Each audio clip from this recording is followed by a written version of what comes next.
केंद्रीय वित्त मंत्री निर्मला सीतारमण ने लोकसभा चुनाव लड़ने से साफ साफ मना कर दिया है। बीजेपी के प्रस्ताव को निर्मला सीतारमण ने अस्वीकार कर दिया है और अस्वीकार करते हुए सीतारमण ने बताया है कि उनके पास लोकसभा चुनाव लड़ने के लिए पैसे नहीं है। भाजपा अध्यक्ष जेपी नड्डा ने उन्हें आंध्र प्रदेश या तमिलनाडु से चुनाव लड़ने का विकल्प दिया था, लेकिन उन्होंने मना कर दिया। क्या है पूरा मामला, चलिए बताते हैं आपको। दरअसल एक कार्यक्रम के दौरान निर्मला सीतारमण ने कहा, 1 हफ्ते या 10 दिन तक सोचने के बाद मैंने जवाब दिया, शायद नहीं, मेरे पास चुनाव लड़ने के लिए उस तरह का पैसा नहीं है, चाहे वो आंध्र प्रदेश हो या फिर तमिलनाडु। जीतने लायक अलग अलग मानदंडों का भी प्रश्न है। क्या आप इस समुदाय से हैं या आप उस धर्म से हैं, क्या आप इससे हैं?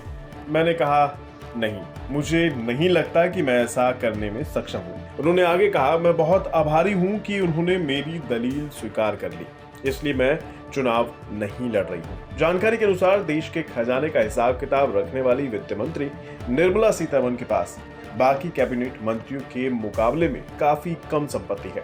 2023 में उन्होंने जब अपनी संपत्ति का ब्यौरा दिया था तो पता चला कि मोदी कैबिनेट में वे सबसे कम संपत्ति वाली मंत्रियों में से एक है। प्रधानमंत्री कार्यालय के मुताबिक 31/3/2023 तक निर्मला सीतारमण के पास जो संपत्ति है वो कुछ इस प्रकार है। आवासीय भवन 1,70,51,400 रुपए, ये पति के साथ संयुक्त रूप से एक प्रॉपर्टी है। गैर कृषि भूमि 7,08,800 रुपए। बजाज चेतक स्कूटर 28,260 रुपए। ज्वेलरी 18,46,987 रुपए। बैंक में जमा 35,52,666 रुपए। पीपीएफ 1,59,763 रुपए।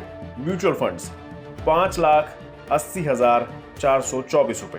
दिया गया ऋण 2,70,000 रुपए और अन्य प्राप्त आय 5,08,536 रुपए। मतलब वित्त मंत्री जी के पास उनके अपने नाम से कोई कार भी नहीं है। उनके पास एक बजाज चेतक ब्रांड का एक पुराना सा स्कूटर है जिसकी कीमत अब करीब 28,260 रुपए आंकी गई है।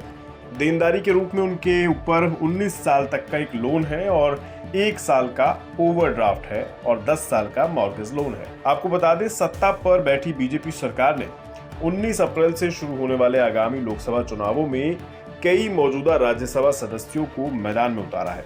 इसमें पीयूष गोयल से लेकर भूपेंद्र यादव, राजीव चंद्रशेखर, मनसुख मांडविया और ज्योतिरादित्य सिंधिया शामिल हैं। जहां तक बात निर्मला सीतारमण की है तो वो खुद भी कर्नाटक से राज्यसभा सदस्य हैं, लेकिन वो अब की बार चुनाव नहीं लड़ रही। भले ही वो इस बार चुनाव के मैदान में नहीं उतर रही, लेकिन वो बाकी उम्मीदवारों के लिए प्रचार करती रहेंगी। हाल में उन्होंने राजीव चंद्रशेखर के लिए भी प्रचार अभियान में भाग लिया था। कुल मिलाकर निर्मला सीतारमण प्रचार करती दिख सकती हैं, लेकिन चुनाव नहीं लड़ रही हैं।